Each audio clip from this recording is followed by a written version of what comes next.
Okay, back with part 2, and hopefully my camera will give me a break this time. When my camera gets hot, it starts to shut down. But anyways, what I was saying was is that you know, it affects women such as myself, you know, and so, you know, I think maybe Karen and some other people who got involved in this were basically saying, well, you have to abandon your um, goals because, you know, maybe it's a matter of, you know, I don't know, maybe income level. I don't know what it is, but whatever it is, it's illegal and it's wrong. And you know, the thing is that why isn't anybody ever giving me an opportunity to say anything about it?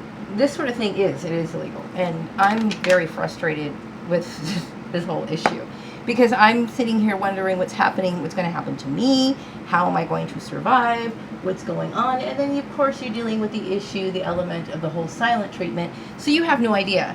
And so it's not something that's, you know, easy on me. It's very stressful because I'm, you know, desperately trying to pick my life up after the problems that my previous employer has caused. So I'm very upset about that. Also, you know, I have no interest in doing anything other than what I've been doing for the last 21 years in order to make a living.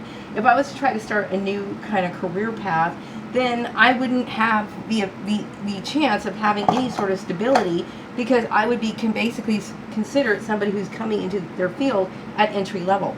So this is another point that I had made multiple times, and I was basically ignored. And so, you know, this is why I don't like people making decisions for me, because I'm the one who's suffering. I'm the one who's sitting here, you know, every single day, coming home from a job that, you know, is not very fulfilling, having a bunch of hours and time on my hands, and then spending the weekends completely by myself and wondering what the hell is going to happen to me next.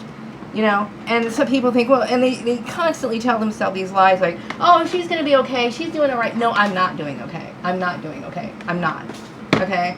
I'm constantly in a state of worry and agitation.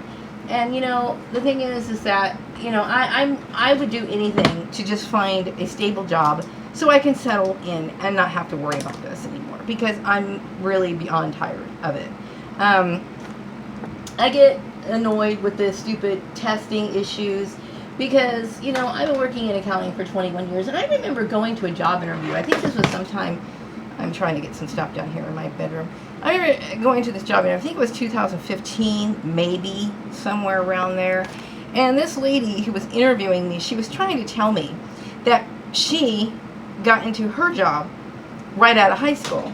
And she was trying to let me know that, you know, obviously you don't need a 4-year degree to do counting. And I already knew what she was saying. As a matter of fact, I had a boss who didn't have, what do you call it, that either. So I'm dealing with people who are making choices for me based on their own personal preferences and ideas and whatever. And there are several people who work in accounting who don't have 4-year degrees. There's several. Like I said, I had a boss that had one. And I had a general manager who had very little college himself. As a matter of fact, the person who was working with me over at the crap hole place basically just kind of strolled in, and he was given a job as the general manager. So, and he had no education whatsoever. So I'm just getting a little irritated with people and their stupidity, and I'm suffering for it. You know what I mean? I've been doing this for 21 years, and I'm constantly getting tested because they think that I have a mental disability. Obviously, I don't, and I'm tired of it. You know, I'm just tired of it.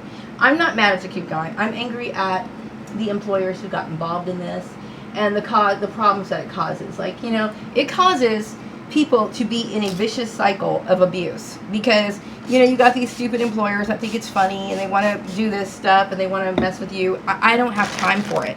You know, I don't have time for it. I don't have time for it at all. You know, I don't.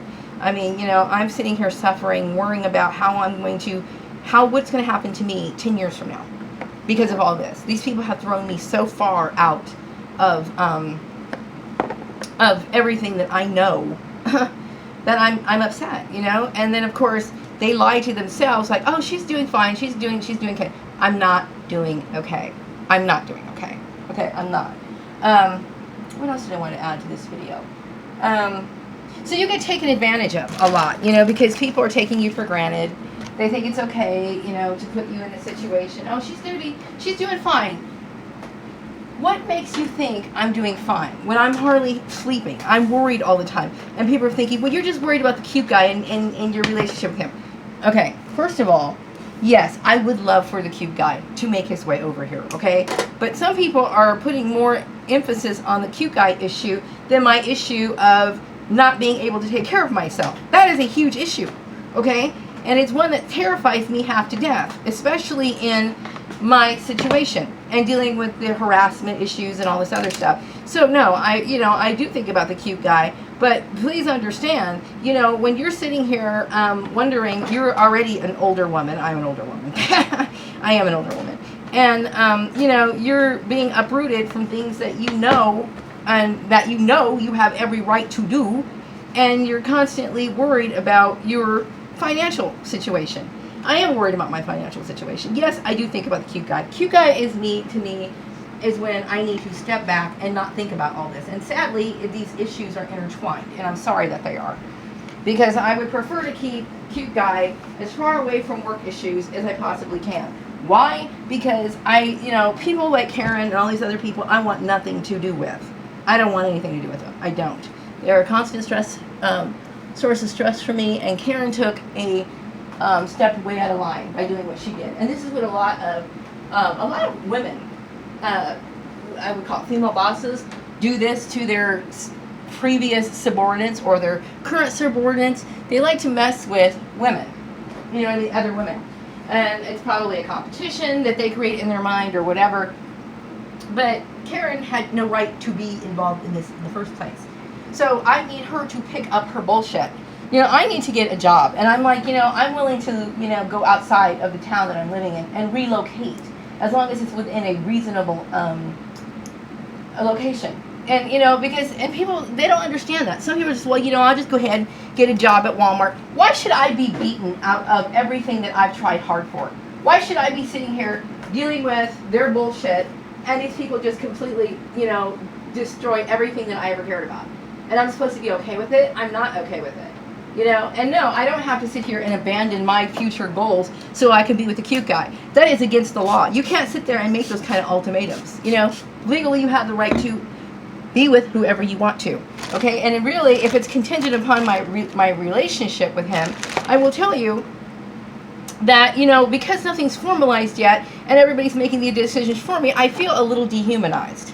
You know, I do. I feel dehumanized because I should have a say in that. That's something that, you know, cute guy needs to come over here and talk to me about. That's what he needs to do. Okay?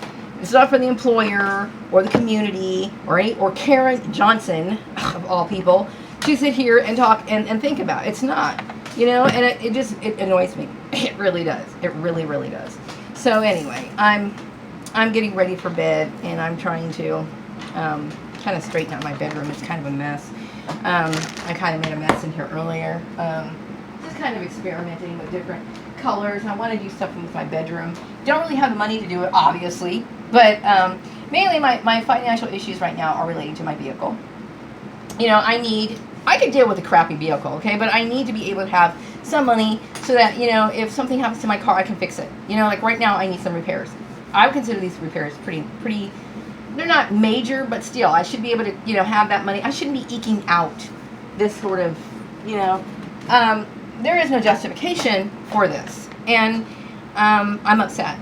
I'm very upset, you know, and I'm doing what I can to find work, and I'm just tired. So whatever kind of hold you have, Karen, on me, or what you think, or what you've been doing with all these employers, you need to do what you can to fix it, because I'm tired of it.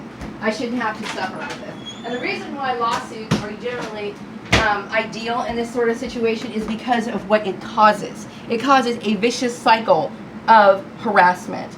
So the people who call you in for job interviews, and that includes phone interviews, which are worthless in my opinion, are basically wasting your time. Why? Because they're harassing you, and it's a continuous cycle.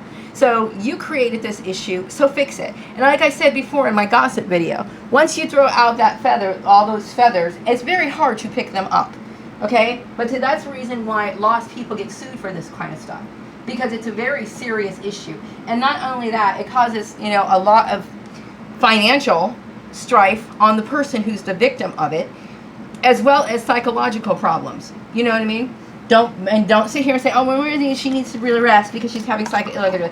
Don't make decisions for me. I'm a very strong person, okay? What would make me more energetic immediately would be being able to go out and find a decent job, and I would immediately spring into action, and all this like stagnant feelings that are going on with me would disappear. That's exactly what I need. But you got these people who are like in this group like, well, she needs to rest. Let's give her some time, and then we'll pick her up and then we'll find her something else. No. People need to listen to what I need. That's what I need. That's what I needed a long time ago. When I left that Valley, whatever that place was, that manufactured place, and I was sitting there trying to look for work, and they were just like, allowing me to live on unemployment until they decided to find me another job. And guess who suffered for that? It's like when people make decisions for you, they don't know what you're going through, and they don't seem to care. So, Karen, get the hell out of my life. Okay, you created this. You decided to come and follow me and sit here and offer me stupid jobs that I would never take in a million years. I would never want to do something like customer service. I would never. Never. You know what I'm supposed to be doing. And, I won't be able to go and be a CPA after all of this shit that's gone on. But I don't want to lose what I do for a living because I'm able to make a decent wage. And there's no reason why I should sit here and have to live in poverty because of something you did. That's bullshit, and you know it. So anyway, I'm just like so pissed off right now. I can't even tell you. So, and then, the people who, are kind of hiding out from me, and that kind of bothers me too, because, I'm the one who, and don't sit here and say, oh, she's doing okay. No. If you were my friend, you need to sit here and do something about it, because that's not fair to me. Am I supposed to sit here and think, oh, everything's going to turn out fine? I know what happens to targets, okay? Their life is going to be hard from this point on. Where's my support system? Where are my so-called friends? Makes you wonder. Anyway, wrapping up this video. I'll be back with another one later. Bye-bye.